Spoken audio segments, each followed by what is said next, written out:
மறுமை நாளில் சூரியன் படைப்பினங்களுக்கு அருகில் கொண்டு வரப்படும். அவர்களுக்கும் சூரியனுக்கும் இடையில் 1 மைல் தொலைதூரமே இருக்கும். அப்போது மக்கள் தம் செயல்களுக்கு ஏற்ப வியர்வையில் மூழ்குவார்கள். சிலரது வியர்வை அவர்களின் கணுக்கால் வரையிலும், சிலரது வியர்வை முழங்கால்கள் வரையிலும், சிலரது வியர்வை இடுப்பு வரையிலும், சிலரது வியர்வை வாய் வரையிலும் எட்டிவிடும். சில முகங்கள் அந்நாளில் சோகமயமாக இருக்கும்.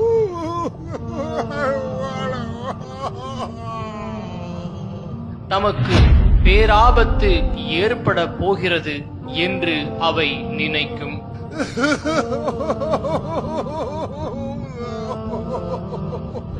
சில முகங்கள் வெண்மையாக திகழும், வேறு சில முகங்கள் கருத்திருக்கும்.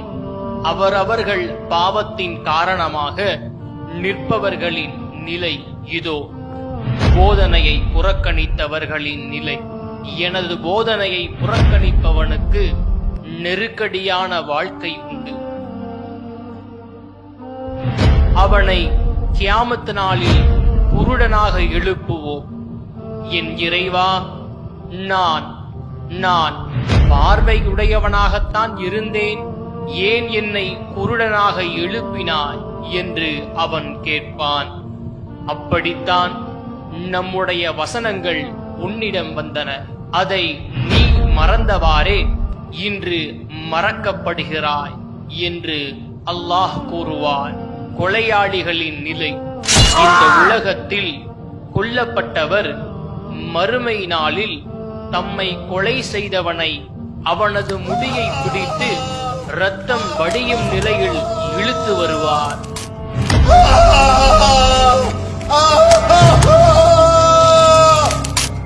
வட்டிக்காரர்களின் நிலை. வட்டியை உண்போர் மறுமை நாளில் ஷைத்தான் தீண்டியவனைப் போல் பைத்தியமாகவே எழுவார்கள்.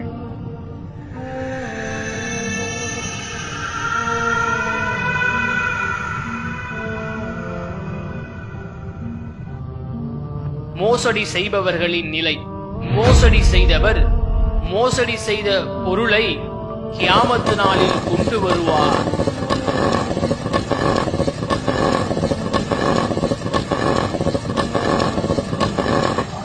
தேவைக்கு அதிகமாக யாசிப்பவனின் நிலை. தம் தேவைக்கு அதிகமாக மக்களிடம் யாசிப்பவன் தன் முகத்தில் சிறிதளவு கூட சதை இல்லாதவனாக மறுமை நாளன்று வருவான்.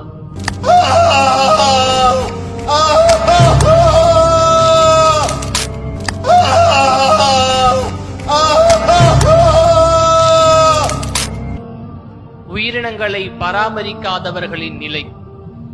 உலகில் ஒட்டகம் வளர்த்தவன் அதற்கான கடமையை நிறைவேற்றவில்லையாயின் அது கியாமத் நாளில் முன்பிருந்ததை விட நல்ல நிலையில் வந்து தனது கால்களால் அவனை மிதிக்கும்.